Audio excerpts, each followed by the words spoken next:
have Jeff, him from Texas, a lifelong atheist, still looking for atheist community. I would argue you've found the right place. Can you hear us, Jeff? Yes, I can. I'm sorry. Give me a moment. I'm going to take it off speaker. You told me not to do that. We appreciate listening to the direction of the call screeners. That's probably good. Good man. Good man. Yeah.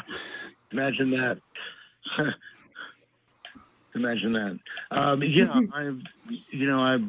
was raised without religion at a time when I'm retired, but at the time I was coming up in grade school, there would be, Wednesdays, I remember the first time they had us line up. Well, I don't really remember. I remember what my mother told me about it. They apparently made people line up, Protestant or Catholic, and then they would take the kids to whatever that place was. And I went a few times. Well, they called my mother because they thought maybe I was Jewish. My last name sounds a little Jewish. And no, my mom said, just do anything, but don't send them to the Catholics, whatever you do. Okay. So she always identified as an atheist. And she told me about my great grandfather was actually, I came to find out through what he had said and what my mother had told me about him. I don't know that she ever heard the name Ingersoll, but the expressions of what he had, about how when you die, you go into the earth and your grass grows up and flowers from you and better to live a life. The things that Ingersoll, I read a lot of Ingersoll stuff. He sounded very much like he was part of that since he grew up, or his formative years were in the last part of the 18th or 19th century, I guess. Yeah. So, at any rate, the point was, when I went there, my experience was I didn't really like it. I was confused a lot, and I was like, look, I don't want to go. So my mom talked to the school, and apparently it was a big fuss, but because they had to have a teacher sit with me back at school. And so then I got to stay at school and I just drew pictures and stuff and read, and there was no trouble for anybody, but, so I've always been an atheist, but most of the atheists I meet are people who've had to struggle to overcome either a family that kind of really tried to force them to believe, or they feel that they were oppressed. And I find that when I have found groups to sit and talk or have lunch with, they're great people, but that seems to be a common thread, with everyone. And I haven't really met anybody else who kind of has an experience like mine. I'm similar.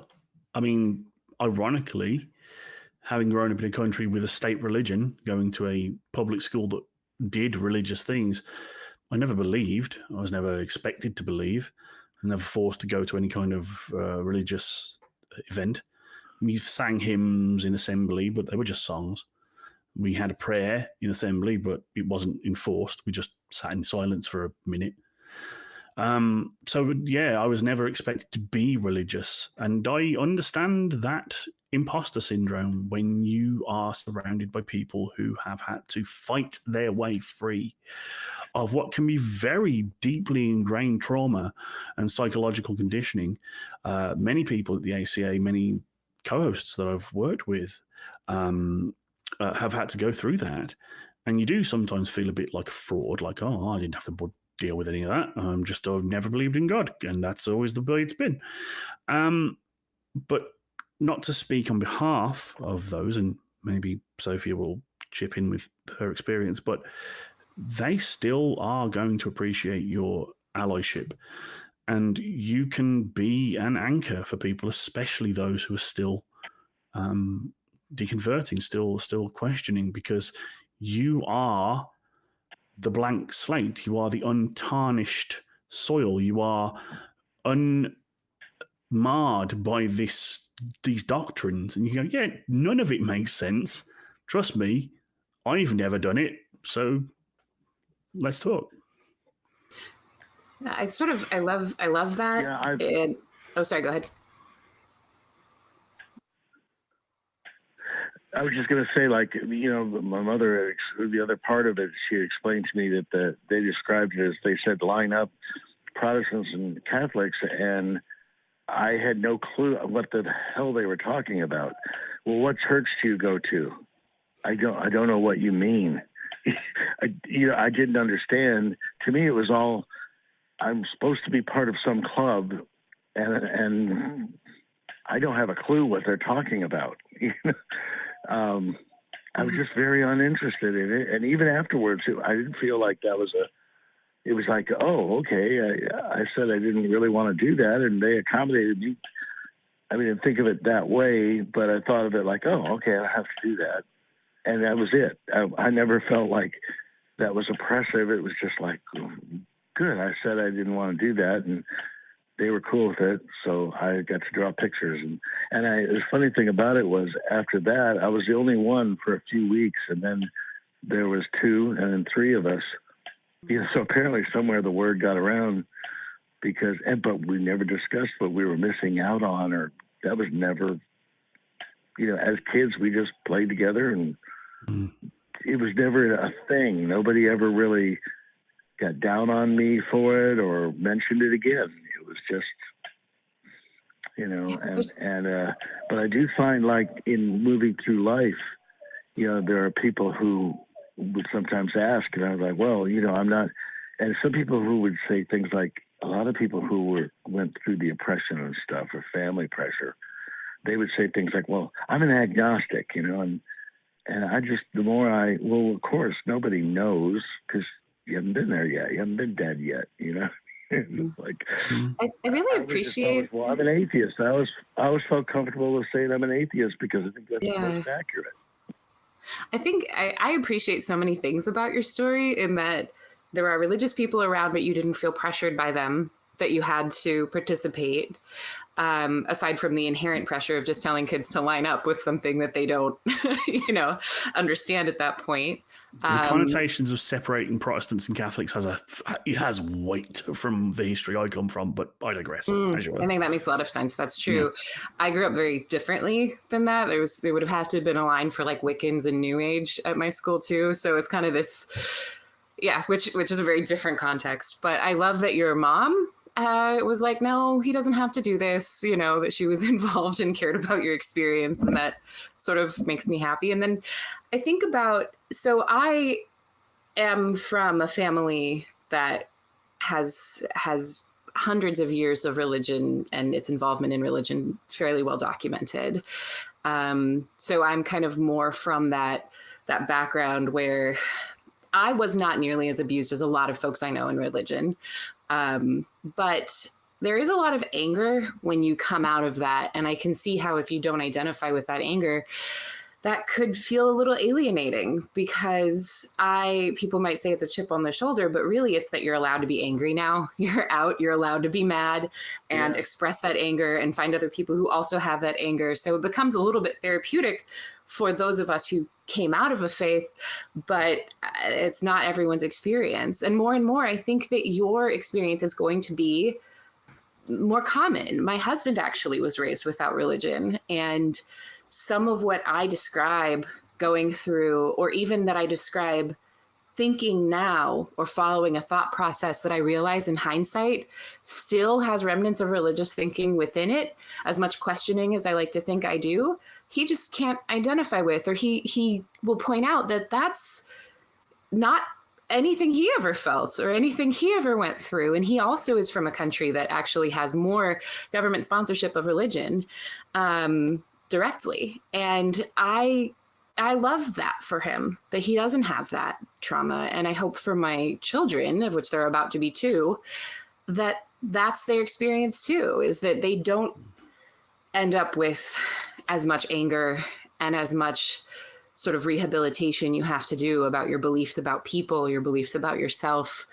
I find it very hopeful. I don't know if that's your intention, but I appreciate you. Yeah, and it seems to, whether or not you're a part of it, like going to church and that whole thing, there's a lot in the culture that sort of seeps in. Like, when I told, my ex-wife now, but and 4 children, I explained how I was thinking about, I'm retired now, 65, and I think about, what am I going to do about, am I going to be buried? Am I going to be cremated? Whatever, right? I'm like, gosh, what do you do? How do you dispose of this body? And so I've talked to somebody who does like natural burials, and even that has so much spiritual, if you call it that. I put air quotes around that, overtones to it. People that are like, they're all into more of the new age thing of your body going back to the earth, and yeah, that's true. But not to just jump in on that. I would say, sir, a couple of things, Jeff. Just not to derail you, but once you're dead, let them do whatever they want. It doesn't matter. You're dead. Like, you're not going to know. You don't care.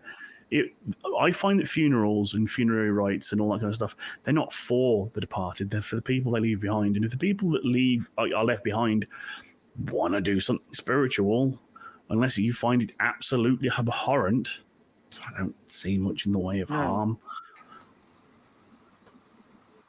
I just regret that any money that I've saved to give to my kids as an inheritance would be wasted on. Oh my God!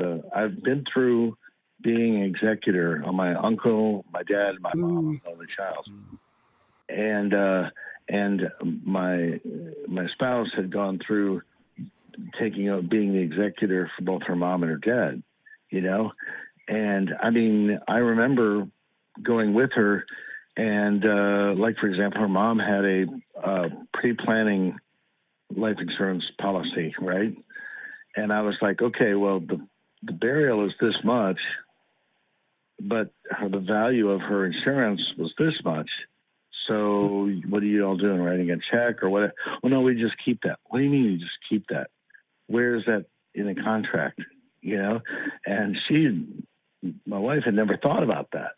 She's like, hey, yeah, why would you get to just, well, that's just what we do. Well, is that what, I mean, do people just donate? I mean, do you give them a choice? I mean, doesn't anybody ever ask about this? Well, honestly, we've never had anybody ask about it. Well, it's like, if something concerns you, you can always look into it beforehand and set things up. I mean, there's such things as advance directives and living wills and things like that. So, I mean, I understand that you feel like that your wishes may be subsumed by spirituality or like predatory funeral directors and stuff, and that's a legitimate worry. But if you know it's coming, you can head it off at the pass.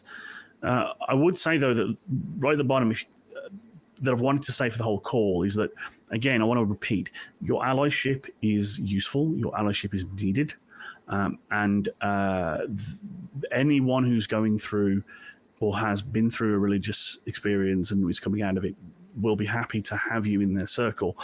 And it's the same as don't feel like because you haven't had the experience you can't be helpful. I have that same thing, especially when it comes to things like LGBT allyship, which is something we're aligned with here at the ACA as well. I am so straight and so white and so cis. I am unbuttered white toast when it comes to these things. But one of the things I always champion is empathy. You don't have to be someone. All you need to be able to do is feel with them. And if you can do that, world's your oyster, mate. I can relate. My youngest daughter is, she quote unquote came out to me, and it's like, she's lesbian, and I'm like, okay, one, what makes you think we don't already know that? And two, what the heck are you talking about when you say you were worried about what I would think? I was like, where does again, that come that's from? that's where the empathy comes in. You have to understand that, especially in the world we live in right now, nothing's guaranteed. And I hope that you didn't take it as a slight against yourself. Be aware that people who are in marginalized groups are under attack and feel defensive. Like, hey, I'm always like, I'm just glad you found somebody to love, and somebody loves you. Which is very sweet. Why would I care? So I really love that. I feel like we do have some super chats I definitely want to get to. So I might call this an end for this particular call. But Jeff, I do want to say, you're in Texas. If you're close enough to the Austin area, you really should come hang out at the ACA library. You know, we have a meetup, which I'll talk about in a second when I let you off the call. And yeah, come hang out with us. There's a lot of diversity in, I think, the experiences of people who I have met at the ACA. Like they don't all come from religious backgrounds, or if they do, it's not necessarily all the same religion. And it has broadened my understanding personally of people who are atheists and identify as atheists, because I'm still comparatively a baby atheist compared to a lot of people. And yeah, I would say come hang out with us, Jeff, if you can. So we'll get on the Discord. What is it again? The library? Yes. So the ACA library, and there's actually, if you go to meetup.com, you can look up Atheist Community of Austin, and you'll see events there. Or you can go to www.atheist-community.org.